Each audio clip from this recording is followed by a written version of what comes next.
Have you heard about the Employee Retention Credit, also known as ERC? It was something that was around in 2020, 2021. There's some rumors that even I know are no longer true, like you can't get it if you had PPP, you can't file for it anymore, the deadline's passed, and none of that is true.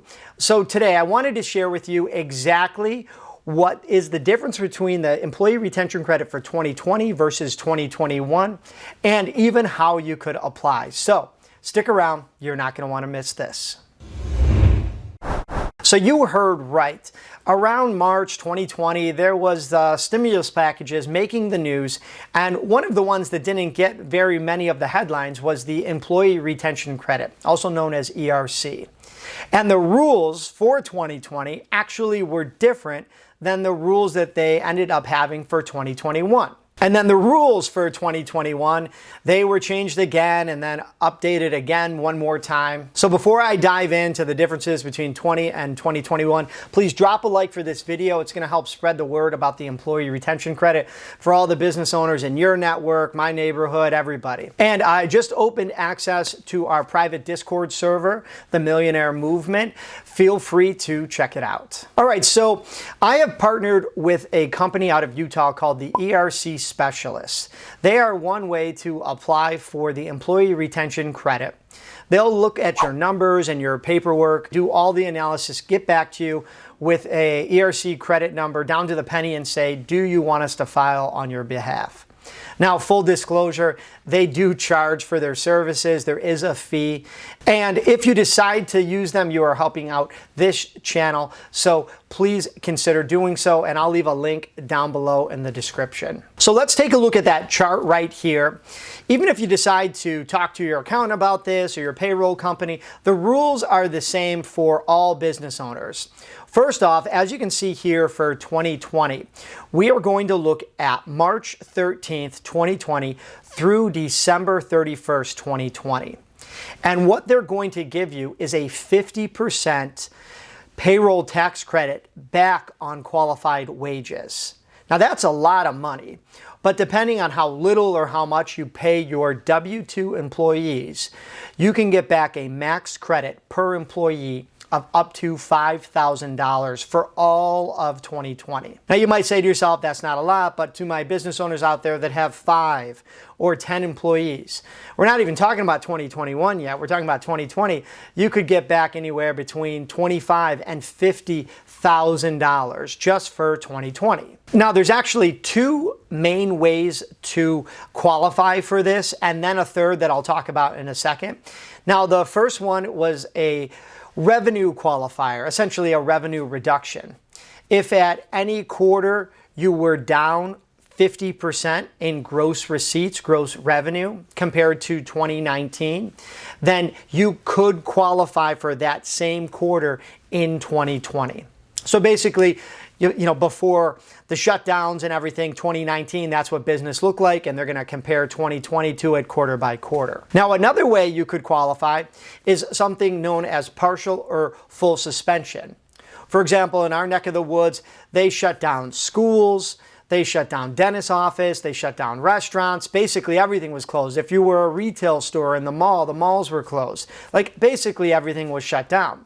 So the way that it reads is that if the operation of your trade or your business was suspended by a governmental shutdown, partially or fully, then you could qualify for that time of that shutdown for an employee retention credit. And of course, with all the new rules, yes, if you got PPP in 2020, or you got EIDL in 2020, yes, you can still qualify for ERC. Now, you might be thinking to yourself, wow, 2020, that's pretty good, but that was a long time ago.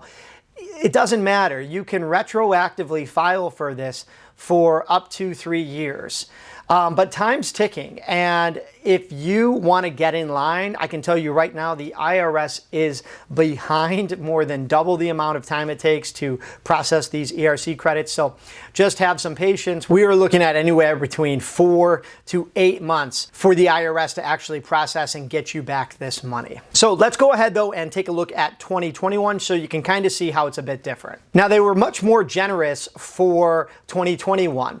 As you can see, it applies to quarter 1, 2, and 3, And they actually said it no longer applies to Q4 except for one case that I'll get to in a second.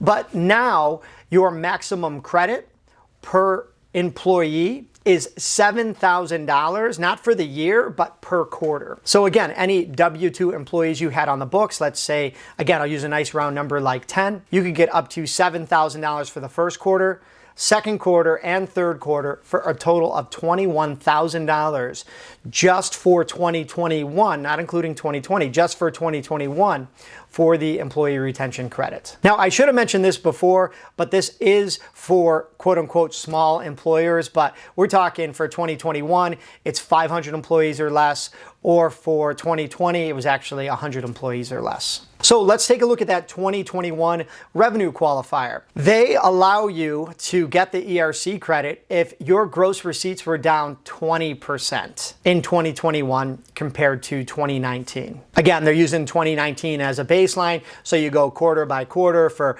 2021 and you kind of compare quarter one, quarter two, quarter three. Now, I will say if your business started in 2020, then you're going to use 2020's numbers to compare it to 2021, but again, that's more of a special case. Moving on to the full or partial suspension qualifier, that pretty much stays the same. You kind of remember how things were like opening back up and then shutting back down. I remember one like spring day, it seemed like everything was back open, and then like 2 weeks later it was shut back down. So again, if there was that governmental mandate that restricted any of your operations, it limited you, your travel, your meetings, then again, you could qualify for that specific time period during that quarter. And one other kind of unknown thing, like again, a rule change, is that governmental organizations, public colleges, universities, whose principal purpose was providing medical, hospital care, even federal institutions like credit unions, they could actually look into qualifying for 2021. A bit of a rare situation there, but there's tons of businesses out there. We're talking nonprofits, churches, private schools. All of those types of businesses should look into qualifying and getting these funds. And the last little topic I'll talk about is something called a recovery startup business. Businesses that began operations after February 15th, 2020 can qualify regardless of revenue or shutdown orders for a maximum of $50,000 per quarter. So if you opened your business right after all these shutdowns in 2020, then so long as you had W-2 employees on the books, you could qualify for the employee retention credit. All right, a couple of key takeaways. 2020 versus 2021 for the employee retention credit is kind of like night and day in the sense that most businesses weren't looking at 2020. And then in 2021, they started looking into it. Now, a year or two later, almost everybody's heard about ERC, the Employee Retention Credit, and I encourage you to seek out these funds, get them back from the government. When the statute of limitations for amending those 941s occurs, any funds, any business that didn't qualify and get back that money is essentially letting the government keep their business's money. Now, I don't want to see that. That's why I've partnered with the ERC specialists. You can check out my link down below to see if your business qualifies. It's completely free to do so. There is a fee if you decide to file with them. However, that helps out this channel, and I really appreciate it. Oh, and one more thing. If you're a business owner out there who's a sole proprietor, maybe you're a business owner who pays your employees in cash, 1099s, whatever, there's still a way for you to help spread the word about ERC and make a little money for yourself. Consider it like a side hustle or second income. I'll leave a link down below in the description to the ERC affiliate program. It's through the same ERC specialists, and you could essentially go to your network, local businesses, your neighbors, and say, hey, have you heard of this ERC credit? If they decide to sign up and qualify, you get a commission, they get their ERC money, and it's win-win for everybody. All right, there's a ton more resources on my website, so please check that out. And if you're new to the channel, please don't forget to hit subscribe and ring that notification bell. All right, as always, I'm Rich, and until next time.